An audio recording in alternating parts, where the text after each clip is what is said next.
दुनिया के अरबों लोग जागृति प्रणाली से जुड़े, लेकिन अधिकतर के पास केवल F स्तर या D स्तर की प्रतिभा थी। C स्तर और उससे ऊपर के लोग अभिजात वर्ग माने जाते हैं, जबकि SS स्तर की प्रतिभा करोड़ों में किसी एक को मिलती है और ये भी अद्वितीय होती है। मैं हैरान रह गया जब मेरी SSC स्तर की प्रतिभा असीमित निष्कर्षण जागृत हुई, जिससे मैं किसी भी लक्ष्य पर निष्कर्षण कर सकता हूँ। इससे पहले मैं भी आम इंसान था, भीड़ में एक रेत के कण जैसा। एक दिन धुंधले बादलों के बीच एक अजीब रोशनी आई और उसी पल मेरे सामने सिस्टम पैनल प्रकट हो गया।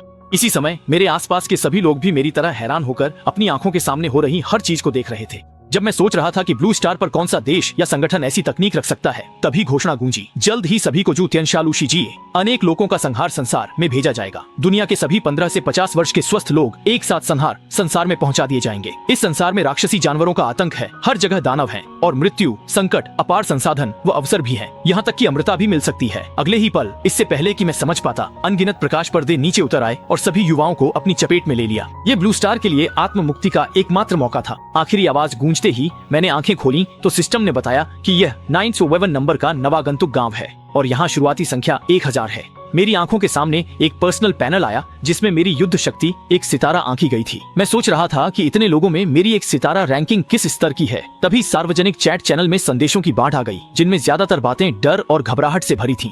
इसी दौरान किसी ने सिस्टम डेटा से सवाल पूछ लिया। इनमें वांग क्यांग नामक मुक्केबाजी प्रेमी की सबसे ऊंची रैंकिंग एक सितारा है। लगता है यहाँ की युद्ध शक्ति सोचने की क्षमता से जुड़ी है। सोचने की क्षमता बढ़ाओ, युद्ध शक्ति बढ़ाओ तो जीवित रहने की संभावना भी थोड़ी बढ़ जाएगी। लेकिन मेरी बाकी विशेषताएं आम लोगों जैसी हैं। हाँ, मेरी ऊर्जा चौंकाने वाली है, 28 अंक तक।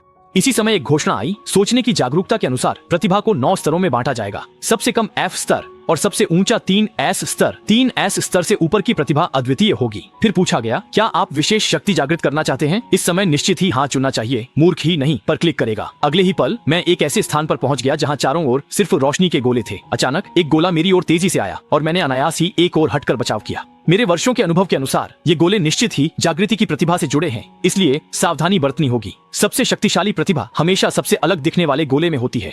अचानक जब मैं बचने की कोशिश कर रहा था, एक तेज रोशनी का गोला मुझसे टकरा गया। इससे पहले कि मैं देख पाता वह क्या था, मेरे चारों ओर भयानक ऊर्जा फूटने लगी। बधाई हो, आपने SSS स्तरीय प्रतिभा अनंत निष्कर्षण जागृत की है। यह अद्वितीय है। मैं अभी संभल भी नहीं पाया था कि फिर से नए खिलाड़ियों के कमरे में लौट आया। इस बार की प्रतिभा जागृति में F स्तर के 787, D स्तर के 144 और C स्तर से ऊपर के केवल 2 लोग हैं। पैनल पर दिख रहे आंकड़ों के अनुसार सिर्फ D स्तर के लोग ही कुल संख्या का 2% भी नहीं है, तो मेरी SSS स्तर की प्रतिभा तो और भी दुर्लभ है। लेकिन मेरे अलावा दूसरा C स्तर वाला कौन है? इसी समय चैनल में आवाज आई कि लियू शुआन नामक व्यक्ति ने C स्तर की चुंबकीय नियंत्रण प्रतिभा जागृत की है। सबको उस C स्तर वाले के चारों ओर इकट्ठा होकर उसकी तारीफ करते देख मेरी पीठ में ठंड दौड़ गई। अगर मेरी SSS स्तर की प्रतिभा उजागर हो गई तो शायद मुझे फूलों और तालियों का सामना नहीं करना पड़ेगा। आखिरकार इस खूनी दुनिया में सबसे डरावनी चीज इंसान का दिल है, इसलिए अपनी असली ताकत कभी भी आसानी से उजागर नहीं करनी चाहिए। उसी समय घोषणा हुई, 10 सेकंड बाद नए खिलाड़ियों की परीक्षा शुरू होगी। जो मानक पर खरे नहीं उतरेंगे उन्हें वहीं खत्म कर दिया जाएगा।